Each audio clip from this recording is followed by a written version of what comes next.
After being directed to choose a partner, James and I shook hands, ready to take on the next game as a team, and froze as it was revealed we had just chosen our own opponent. Another Squid Game tactic. I probably should have seen it coming, I just didn't expect the double up. The Beast staff revealed the next challenge as they rolled in a giant Jenga tower. I love the way Winner she describes stays, things. Loser walks. Unfortunately, Yeah, the her very first storytelling is very game good. of giant Jenga between KSI and AJ ended up taking literally 2 hours. Doing the math in our heads, we all kind of figured we probably didn't have— That is me!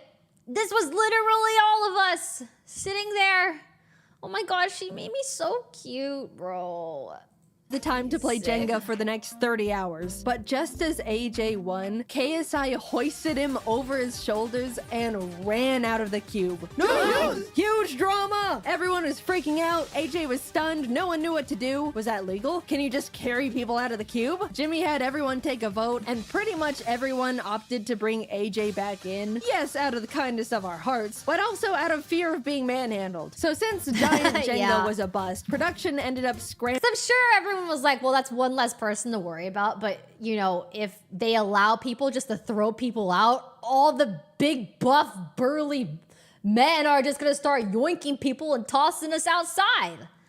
So, you know, we can't allow that, because then I would have been just tossed out. Scrambling to try and find like 12 sets of normal Jenga at midnight in North Carolina. A feat that seems impossible, but I feel like Jimmy could just call up the president of Jenga and have it all delivered via helicopter within 30 minutes. It took a bit, but the slightly larger than normal, yet still reasonably sized Jenga towers were all set up. As our game was going on, James and I ended up making a pact that whoever was eliminated would relay to the outside world that the other was okay, because we didn't have our phones, by the way. Our friends only knew we were in the Mrbeast cube and haven't responded for 14 hours. Our game of Jenga was pretty intense. Eventually it got to the point where as I was watching James pull out a final piece, I realized there wasn't any left for me to safely remove.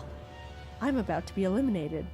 And a flash of bliss washed over me. Sure, I'll be gone, but that's okay. I'll be set free into the outside world again. The cube is harsh, unforgiving. It's taken so many of my friends from me. The glass floor is hurting my butt. I'm ready to go now. Yeah, leaving was nice. And deeper into the trenches I went. James being eliminated meant I was moving on to Cube Day 2. What a miracle. Watching the rest of the Jenga games was like watching an active war zone. People were focusing, cheering, sweating, praying. Towers were falling one after the other at the feet of now eliminated players. It was brutal. And also still taking way too damn long, man. Can I go to bed? The last game left to finish was between Quackity and a popular Brazilian creator, Enaldino. Apparently, when it was revealed the challenge was Jenga, Enaldino turned to Quackity and admitted he was a Jenga pro. Quackity had never played. Not the situation you want to be in. Quackity half-jokingly asked Enaldino if he wanted to play rock, paper, scissors instead, to which he replied, no. Which, you know, fair. But 3 hours into this single game, the two of them were neck and neck. Genuinely the most cracked round of Jenga possibly ever. Everyone in the cube was gathered around watching Quackity slowly pulling out the very last piece in this skeleton of a Jenga tower. Just as he was about to make it, Enaldino asked, rock, paper, scissors? Quackity looked up at him. Muito tarde. It was over. Enaldino tried to hang in there, but in the end, he fell. 18 people were now eliminated. I beat All Bella. right, it's 3 a.m. Let's go to bed. I genuinely thought they would let us go back to our hotel rooms for the night, but... man, now this is just great. I won myself a ticket to a night in the Mrbeast cube, sleeping next to a bunch of people I barely know, and I was probably just gonna get eliminated first thing in the morning anyway. As I was getting ready for bed, Kai walked by. Hey, I gotta check out your videos sometime. Oh, I'm sorry, man. I lost a bet to Ludwig and he made me say that. Oh, shit. Okay, damn.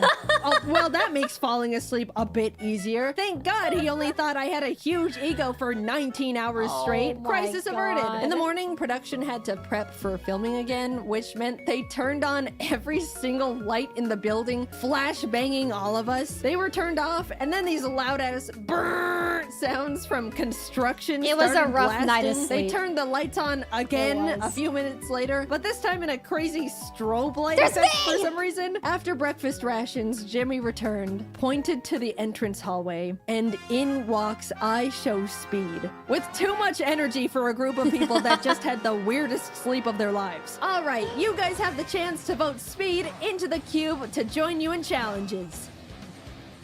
The kind thing to do was to let him in, but we all just survived trenches no one could even understand. We were trauma bonded together.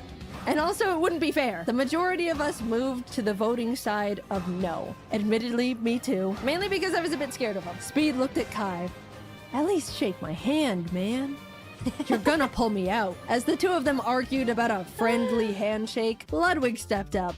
I'll shake your hand, Speed. His hand now extended to Ludwig. The moment their hands touched, Speed started yanking Ludwig towards the outside world. We all started screaming and panicking. We couldn't lose one of our cute brothers like this. Ludwig was holding Dude, on I'm to the in this support a beam for dear lot. life. Some of the guys managed to pull I'm him back shocked. in, and as Speed walked out, made unable me to so take any cute. souls with him, he exclaimed, "This ain't the last time you're gonna see me." And I remember all y'all's faces.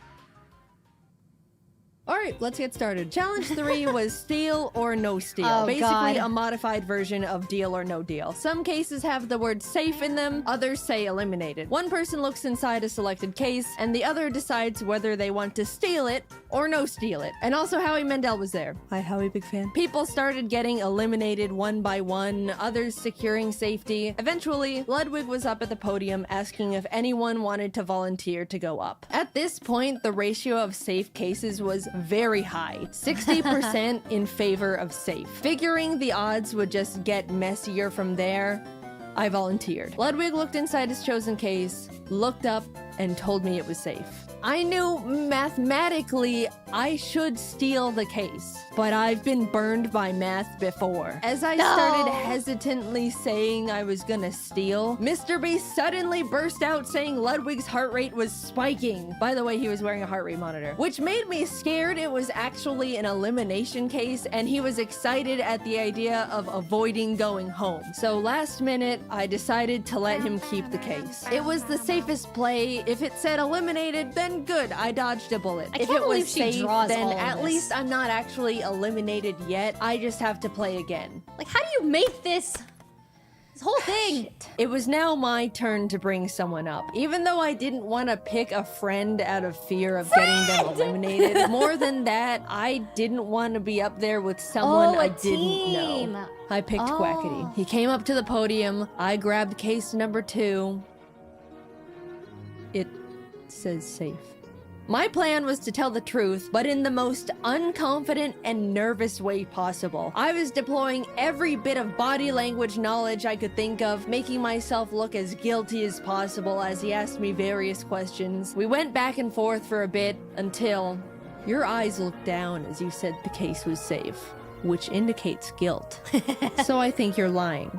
I'm not gonna steal it. Without a word, I shifted the case onto its back, Dude, she unlatched played it. so well. Safe. It was worth sleeping in the cube! Oh my god, the relief, you have no idea. After everything finished, a bunch of people walked out, and unfortunately, Quackity ended up being one of them. 10 people left.